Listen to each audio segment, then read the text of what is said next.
La Genèse, chapitre 3.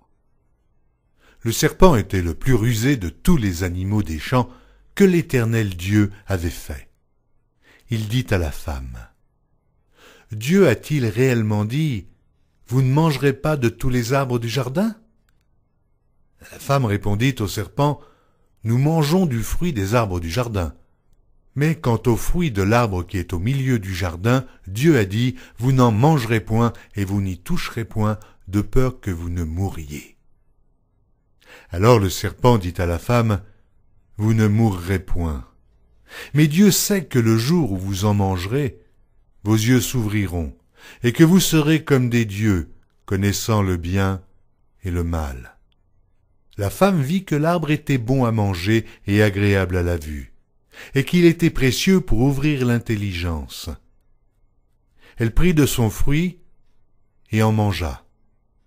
Elle en donna aussi à son mari, qui était auprès d'elle, et il en mangea. Les yeux de l'un et de l'autre s'ouvrirent, ils connurent qu'ils étaient nus, et ayant cousu des feuilles de figuier, ils s'en firent des ceintures.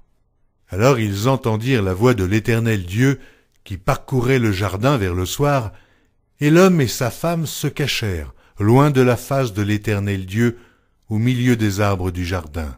Mais l'Éternel Dieu appela l'homme et lui dit, « Où es-tu » Il répondit, « J'ai entendu ta voix dans le jardin, et j'ai eu peur, parce que je suis nu, et je me suis caché. » Et l'Éternel Dieu dit, « Qui t'a appris que tu es nu ?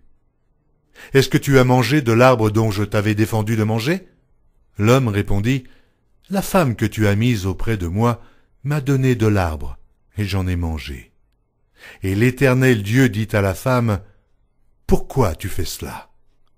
La femme répondit, « Le serpent m'a séduite et j'en ai mangé. » L'Éternel Dieu dit au serpent, « Puisque tu as fait cela, tu seras maudit entre tout le bétail et entre tous les animaux des champs. Tu marcheras sur ton ventre, et tu mangeras de la poussière tous les jours de ta vie. Je mettrai inimitié entre toi et la femme, entre ta postérité et sa postérité. Celle-ci t'écrasera la tête, et tu lui blesseras le talon. » Il dit à la femme, « J'augmenterai la souffrance de tes grossesses. Tu enfanteras avec douleur, et tes désirs se porteront vers ton mari, mais il dominera sur toi. » Il dit à l'homme, « Puisque tu as écouté la voix de ta femme, et que tu as mangé de l'arbre au sujet duquel je t'avais donné cet ordre, tu n'en mangeras point, le sol sera maudit à cause de toi. C'est à force de peine que tu en tireras ta nourriture tous les jours de ta vie. Il te produira des épines et des ronces, et tu mangeras de l'herbe des champs. C'est à la sueur de ton visage que tu mangeras du pain, jusqu'à ce que tu retournes dans la terre d'où tu as été pris, car tu es poussière, et tu retourneras dans la poussière. » Adam donna à sa femme le nom d'Ève, car elle a été la mère de tous les vivants.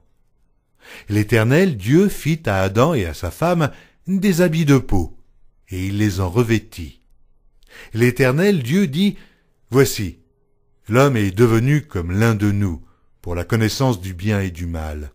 Empêchons-le maintenant d'avancer sa main, de prendre de l'arbre de vie, d'en manger, et de vivre éternellement. » Et l'Éternel Dieu le chassa du jardin d'Éden, pour qu'il cultivât la terre, d'où il avait été pris. C'est ainsi qu'il chassa Adam, et il mit à l'orient du jardin d'Éden les chérubins qui agitent une épée flamboyante pour garder le chemin de l'arbre de vie.